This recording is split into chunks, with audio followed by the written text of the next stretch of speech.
Everybody had a good day work. We went out and had a mock-up scrimmage type situation with really no pads on, so it was really truly a mock scrimmage, but it was good. We got a lot of special teams in, a lot of transitional things that will come up on Saturday against Villanova, and all in all, I thought the kids did well. We had about 74 plays, and I saw 2 foul-ups, so hopefully I can say the same after the Villanova game. So anyway, good day's work. And on the injury front, I just wanted to give you guys an update on Josh Paris. He had his surgery today on his knee and got it cleaned out, and it will be probably anywhere between 2 to 4 weeks. And saw him afterwards, and he's doing well. With that, any questions? Questions for Coach? Okay. Scott, name is that? Hey, bud. I'm not going to tell you that. Why? If you come on. Stephen? What was the meeting like with Nashon when you came back? And it was great. It was good. I love Nas Howard. Just he missed curfew one night, and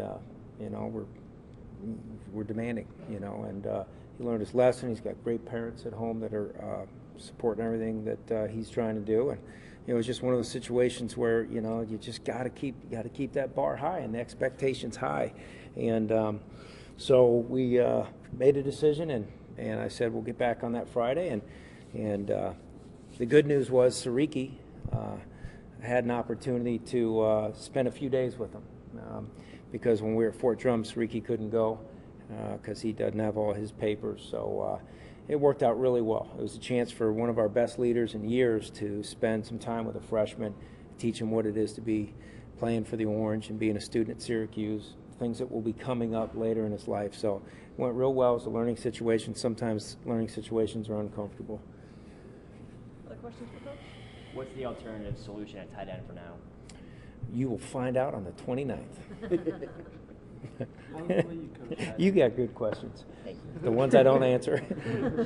What's that? How has the way you coach tight ends changed throughout your career? Me? Never coached tight ends. I let my tight ends coach them. How do you use them differently? Well, we've had some great ones. Tony Scheffler at Western Michigan was a really good tight end for us. I think it just depends on their skill sets, what their abilities are. Ask them to do what they can, and don't ask them to do the things that they're not good at. And we have a good group of guys. The best part about that group is Bobby Acosta does a great job coaching them. And Coach McDonald used to coach tight ends, not only here but back at Stanford. And so we got some guys that have been around using tight ends. And I think we have some good guys, that'll be real good players in the future. Different kinds of athletes now? Well, compared to here, no, we had, Nick Provo's a pretty damn good tight end here, you know what I mean? Yeah, so I think we got some guys that can hopefully someday be like that. Maybe even his little brother. Hey Scott, you singled out a couple of true freshmen throughout camp. Can you kind of just describe how you'll determine which of those guys redshirt and which will play this year? No, can't really. That's the hardest thing to do as a coach, especially at a school like Syracuse. We're a private school, costs a ton of money to go here, so we don't have a lot of walk-ons. We have some great walk-ons right now, but we don't have a mass group of kids that are trying to earn a scholarship because it's so expensive to go to school. We had the same dilemma at Stanford. So the ones that we do have, we cherish and try to keep them around as best we can.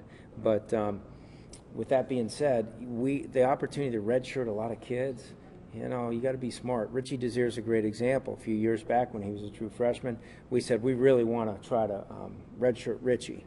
And then all of a sudden we had a couple injuries at safety. He ends up playing good football for us for those last 7 games or whatever it was. So hard to determine. It's just one of those deals you got to wait. There's not that crystal ball where I have the answer. And the other thing is kids continue to develop. Their first 2 weeks on campus, first 3 weeks on campus, running around trying to figure out where they're supposed to be, how to get there, those sorts of things affect their ability. Brisley last year is a great example. We felt like he could be a good player, and then we got him going, and we had to keep it simple to get him on the field. Starts playing, doing some nice things for us. Then he breaks, had a break in his hand, and we had to slow down and take him off kick returns and punt returns, so he wasn't catching that type of a ball. And then he ends up having a great year. We may have 2 or 3 kids like that right now. and I don't really know exactly which ones will have that chance. So it's, red shirt was made to help kids when they have injuries. You know what I mean? That's the origination of a red shirt. Now everybody thinks it's whether we put a guy on a shelf or not. That happens at times, but after those first couple games, we'll have to make some good decisions. Coach, can you give us an idea kind of the next few days, what y'all's plan is in terms of looking specifically at Villanova? Are there still other kind of general things you want to get done? That's kind of the... Yeah, as we look forward here, we're kind of have a break in camp after tonight's meetings, and then we'll come back and start to have practices that are a little bit shorter because we've had time to prepare for Villanova. So rather than going 110 minutes or 120 minutes, we'll have 90-minute type situations once we start the practice itself, which is a good thing. And then we'll go through all the different things that we've already started to work on, situational game planning on the practice field with the kids for Villanova. So, Ron.